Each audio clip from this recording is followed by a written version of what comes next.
Salam uşaqlar. Buradakı çalışmadan görürük ki, yəni biz x 3 ədəddir. Yəni 3x bərabərdir 4,5. Əgər 3x 4,5-dirsə, x bərabərdir 1,5-ə. Və yenə də 2y, biz bunları hardan bilirik? Bax, buradakı sayılardan. 2y 1,5-dirsə, y-i tapanda 0,75-ə bərabərdir. İndi artıq gəlirik növbəti bunu tapmağa. Burada nə var? 2x var, 3 dənə də y var.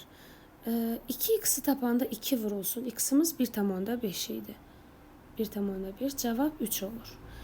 3 vurulsun 0,75. Yəni 2,25 olmalıdır. Amma bizə nə deyir? Bizə deyir ki, x-in kütləsi 6 imiş. X-in 6 olması üçün bu 3 neçə dəfə artırılıb? 2 dəfə artırılıb. Yəni 3-ü 2-yə vurublar da, belə deyək. Əgər bir maddənin tərkibindəki elementlərin kütlələrindən birini 2 dəfə artırıbsa, deməli o birini də 2 dəfə artırmalıdır. Yəni 225-i də 2-yə vururam.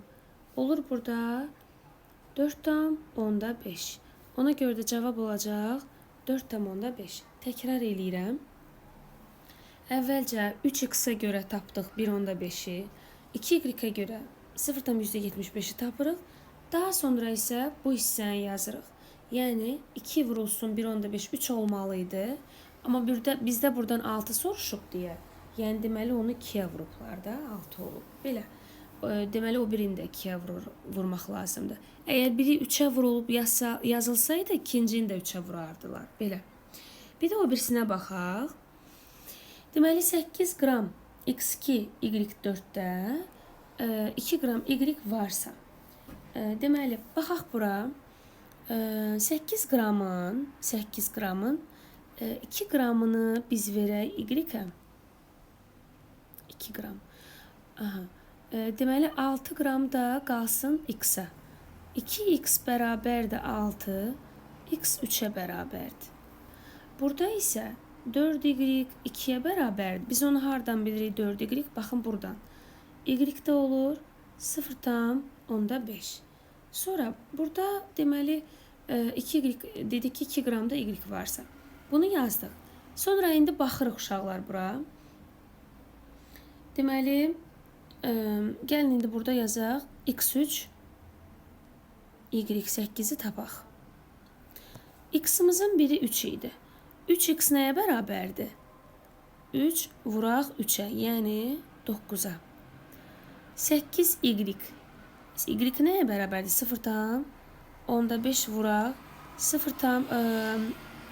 Deməli 0,5 vurulsun 8-ə. O da neçə eləyir? 4 eləyir. Bir dəqiqə. 4 eləyəcək. Oldu. Sonra deməli burada 9 ilə 4-ü də cəmləyirik. Neçə eləyir? 13 qram. Deməli ümumi bu maddənin kütləsi nə qədər imiş? 13 qram imiş. Deməli bizə nə verir? Deyir ki 26 qram olmalıdır. O zaman nə edirik?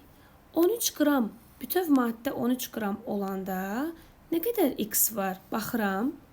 Baxın 9 qram x var. Yazıram. 9 qram.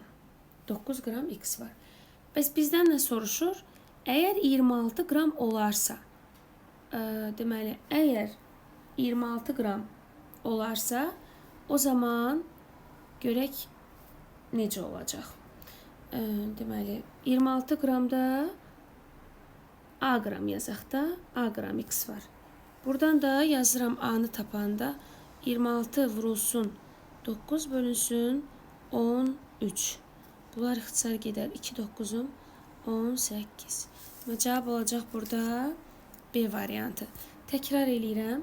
Əvvəlcə buradakı formula görə x-in y-in nə olduğunu tapıram. Daha sonra x3 y8-i neçə qram olduğunu tapıram və bilirəm ki, məsələn 13 qramın içində 9 qram x var idi. Bizdən də soruşur ki, 26 qramın içində nə qədər x olar? Yəni bu şəkildə həll edib tapırıq. Belə. Uğurlar.